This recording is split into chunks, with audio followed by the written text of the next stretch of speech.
গুরু বন্দে পুরুষোত্তমম। শ্রী ঠাকুরকে এক দাদা বলছেন, আমরা নিজেরা যতটা খাই ইষ্টের জন্য ততটা যদি না দিই তবে তো আমরা অপরাধী হব। এই কপটতার লাভ কি? শ্রী ঠাকুর বলছেন, যেন ভুলে না যাই, বেদনা পাই শয়নে স্বপনে, তোমার আমার হয়নি পাওয়া। সে কথা রয় মনে। তুমি যখন বাচ্চা ছিলে মা বাবা তোমার জন্য কত করেছেন, তুমি আর কতটুকু করতে পেরেছো? যা হোক, আমরা যদি কাউকে সুকেন্দ্রিক করতে চাই তবে তার জন্য আমাদের করা লাগে, এবং কিছু করলেও আরও করতে পারছি না বলে বেদনা থাকাই লাগে।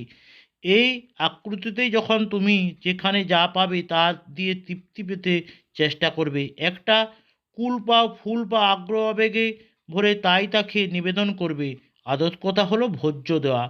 আন্তরিক হলেই আশানুরূপ না দিতে পারলে বেদনা লাগবেই, আর বেদনা না পাওয়ার জন্যই তখন আরও বাড়তে থাকবে, আরও দিতে থাকবে, এতেই বাড়বে যোগ্যতা।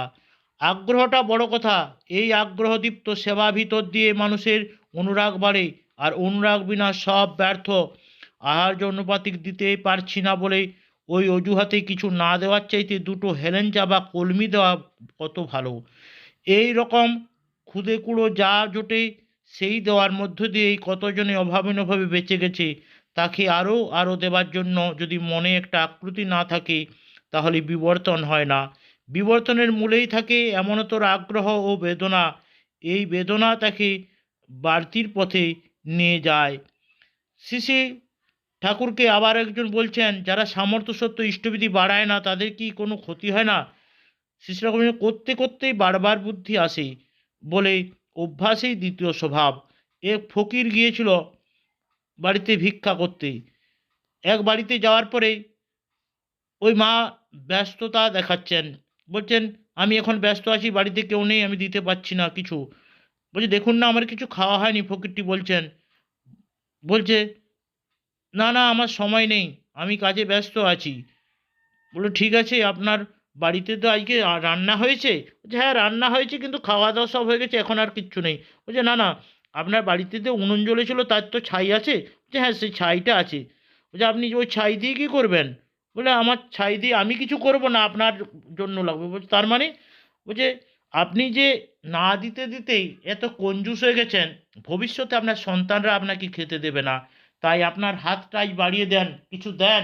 ওই দেওয়ার থেকে আপনার দেওয়া, আপনার পাওয়ার পথটা সুগম হবে।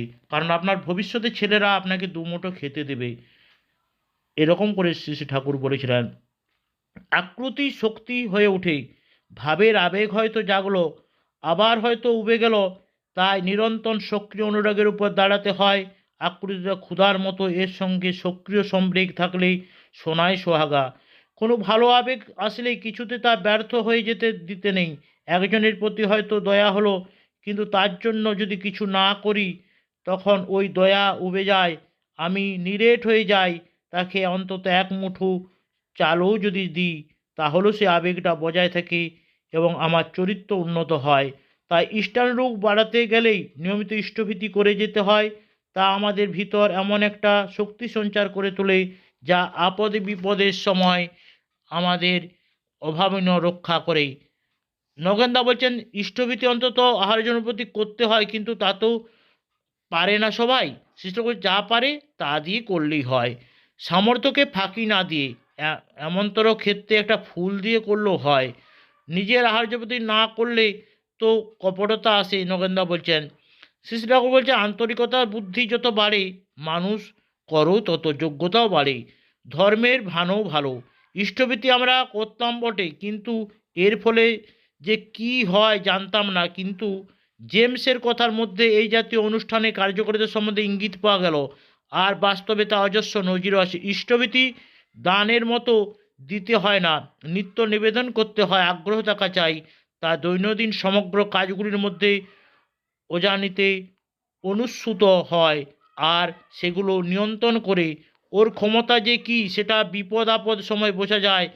কত যে এর ঘটনা আছে তার ইয়ত্তা নেই। ইষ্টভীতি সস্তনী সম্বন্ধে কথা ওঠায় শ্রী ঠাকুর বললেন, নিত্য একটা নিষ্ঠা সহকারে করলে মস্তিষ্ক এমন ছাপ পড়ে যে বিপদ আপদের সময় জাগ্রততা রক্ষা করে।